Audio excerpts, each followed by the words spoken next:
কেবল আইনি প্রক্রিয়া নয়, জাতীয় দলে ফিরতে ফিটনেসও প্রমাণ করতে হবে সাকিবকে, বললেন নির্বাচক শান্ত। বছর জুড়ে স্পোর্টিং উইকেটে খেলানোর পরিকল্পনা বিসিবির।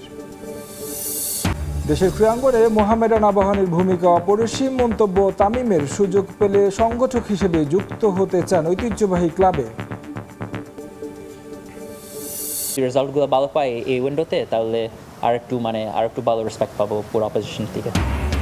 ভিয়েতনাম সিঙ্গাপুরের বিপক্ষে জয়ের আশা সমিত সোমের। ক্লোজ ডোর অনুশীলনেই অনূর্ধ্ব-20 সাফের প্রস্তুতি সারছে যুবারা। ফিনালিসিমা বাতিল হওয়ায় বিকল্প হিসেবে গুয়েতেমালার বিপক্ষে খেলবে আর্জেন্টিনা। লিওনেল মেসিকে রেখে প্রীতি ম্যাচের জন্য 28 সদস্যের স্কোয়াড ঘোষণা। জাতীয় দলে ফিরতে শুধু আইনি প্রক্রিয়া শেষ করলেই হবে না, সাকিব আল হাসানকে পাশ করতে হবে ফিটনেস টেস্টে। তবে দেশসেরা অলরাউন্ডারকে পাওয়া গেলে 2027 বিশ্বকাপ সহজ হবে বাংলাদেশের, মত নির্বাচক হাসিবুল হোসেন শান্ত। চিন্তার কারণ, একজন পেস বোলিং অলরাউন্ডারের অভাব। সম্ভাবনা থাকলেও মোহাম্মদ সাইফুদ্দিনের ফর্মহীনতা নিয়ে আক্ষেপ ঝরল সাবেক এই ক্রিকেটারের কণ্ঠে। পাকিস্তান সিরিজ জিতলেও যদি কিন্তুর হিসেব রয়ে গেছে অনেক। খর্বশক্তির দলটার বিপক্ষে সিরিজ জিততে ঘরের মাঠেও ঘাম ঝরেছে টাইগারদের। পুরনো সমস্যা পেছনে ফেলতে পারেনি ব্যাটিং ইউনিট। বিকল্প না থাকায় অফ ফর্মে থাকা লিটন আফিফদের নিয়েই স্কোয়াড সাজান নির্বাচকরা। তবে তাতে প্রত্যাশা পূরণ হয়নি। বোলারদের নৈপুণ্যে প্রথম ম্যাচে বোঝা না গেলেও বাকি 2 ম্যাচেই ভুগেছে ব্যাটিং ইউনিট। এমন অবস্থায় সাকিব আল হাসানের শূন্যতা ভালোভাবেই টের পাচ্ছে নির্বাচক প্যানেল। তবে তার জাতীয় দলে প্রত্যাবর্তনে শর্ত জুড়ে দিলেন নির্বাচক হাসিবুল হোসেন শান্ত। সাকিবের জিনিসটা হচ্ছে নেচার প্লেয়ার, ভালো খেলে সাথে লাখও ফেভার করে। যদি আমরা নেই, একদমই পারফর্ম করতে পারতেছেন, তখন তো আমাদেরই ওর জন্য একটা সম্মানের, ও নিজেই বুঝবে। তো ওইভাবেই আসবে আমার কাছে মনে হয়। আর ও থাকলে, ও যদি ফর্মে থাকে, আমাদের একটা ব্যাটিং একটা বোলিং 2টা সাইড অ্যাডভান্স থাকে না। দক্ষিণ আফ্রিকা ও জিম্বাবুয়েতে হবে 2027 বিশ্বকাপ। কন্ডিশন বিবেচনায় একজন পেস বোলিং অলরাউন্ডার হতে পারেন যে কোনো দলের ট্রাম্প কার্ড। অথচ পাইপলাইনে এমন খেলোয়াড়ই পাচ্ছেন না নির্বাচকরা। যিনি ছিলেন সেই মোহাম্মদ সাইফুদ্দিনের ফর্ম এখন দুশ্চিন্তার। বিসিএল এর ওয়ানডে ভার্সনে মলিন ছিলেন সাইফুদ্দিন। এক ম্যাচে বল হাতে প্রায় পূরণ করে ফেলেছিলেন সেঞ্চুরি। বিশ্বকাপের আগে এই পজিশনে নতুন ক্রিকেটার খুঁজছে সিলেকশন প্যানেল। সাইফুদ্দিন আসলে যদি ফর্মে ওইভাবে নিয়ে আসতে পারে, সাইফুদ্দিন ভালো অপশন। বাট এখন ডিপেন্ড করতেছে পারফরমেন্সের উপর। এই জায়গায় আসলে পুরো বাংলাদেশের সংকট আছে পেস বোলিং অলরাউন্ডার। একটা ছেলে আছে জুয়ান, ও যদি নিজেকে ঠিক রেখে আগে আসতে পারে, তাহলে হয়তো একটা পেস বোলিং অলরাউন্ডার পেতে পারে। বিশ্বকাপের প্রস্তুতিতে টেলেন্ডারদেরও ব্যাটিং প্রস্তুতির তাগিদ দিলেন এই নির্বাচক। আধুনিক ক্রিকেটে লড়াই করতে হলে দলগত প্রচেষ্টার বিকল্প দেখছেন না সাবেক এই পেসার। রিশাদের ব্যাটিংটা একটু মনে হয় মনোযোগ দেওয়া উচিত বোলিংয়ের সাথে, কারণ আমরা ওখানে পারে ব্যাটিং, সো ও নিজ থেকে এটা কাজ করতে হবে। পাকিস্তান সিরিজে মিরপুরের উইকেট হয়েছে প্রশংসিত। বাংলাদেশ দলের পাশাপাশি পাকিস্তানিরাও স্পোর্টিং উইকেট নিয়ে সন্তোষ প্রকাশ করেছে। সারা বছরই এমন উইকেট রাখতে চায় বিসিবি, জানিয়েছেন গ্রাউন্ডস কমিটির চেয়ারম্যান খালেদ মাসুদ পাইলট। 2টা ম্যাচ জিতেছে, সিরিজ জিতেছে পাকিস্তানের সাথে।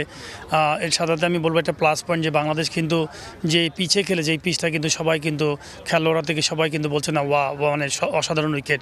সাধারণত বাংলাদেশে খুব স্লো উইকেট, স্পিন ট্র্যাক হয়ে থাকে, লো স্কোরিং খেলা হয়, কিন্তু প্রত্যেকটা খেলোয়াড় দেশি এবং পাকিস্তানি প্লেয়ার প্রত্যেকেই বলে যে অ্যাপ্রিসিয়েট করেছে বাংলাদেশে কিন্তু সুপার উইকেট ছিল ব্যাটসম্যান এবং বোলারের জন্য।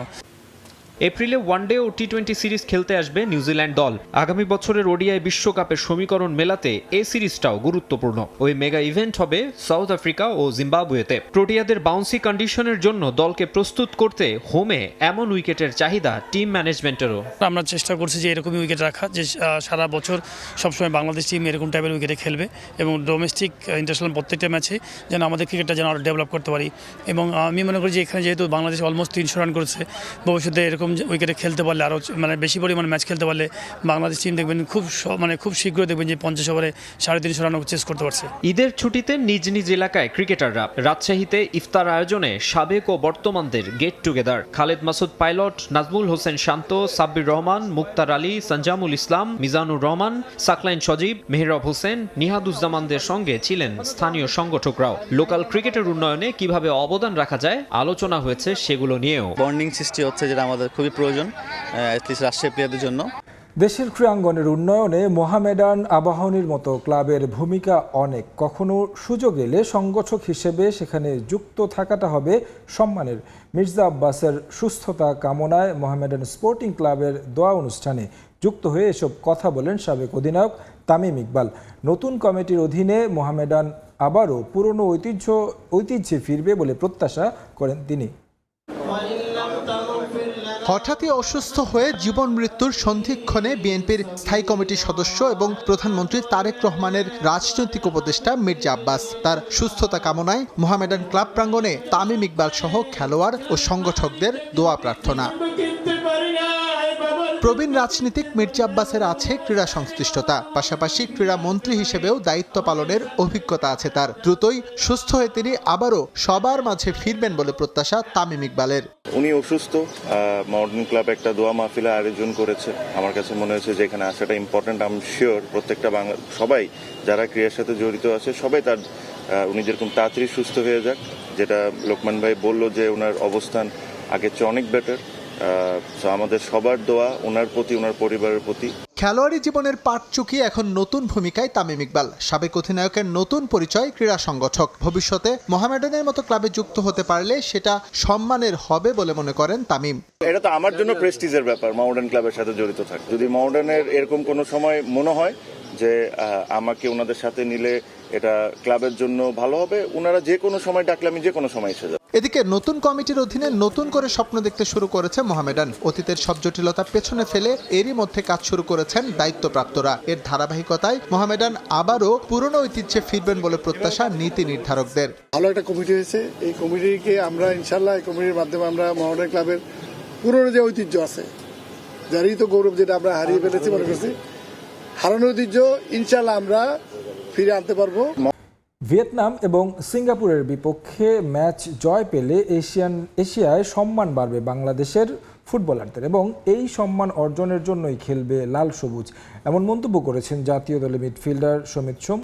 আমরা যে ভিয়েতনামের সাথে খেলতেছি, ফার্স্ট অফ অল এটা মানে বাফুফ খুব ভালো একটা জিনিস করছে যে এদের সাথে একটা ম্যাচ পাইতে। ভিয়েতনাম একটা মানে খুব ভালো অপোজিশন, আমাদের জন্য একটা খুব ভালো টেস্ট হবে।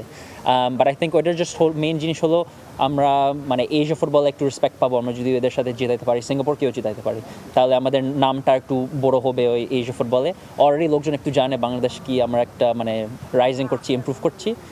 বাট আমরা যদি রেজাল্টগুলো ভালো পাই এই উইন্ডোতে, তাহলে আর একটু ভালো রেসপেক্ট পাবো পুরো অপোজিশন থেকে।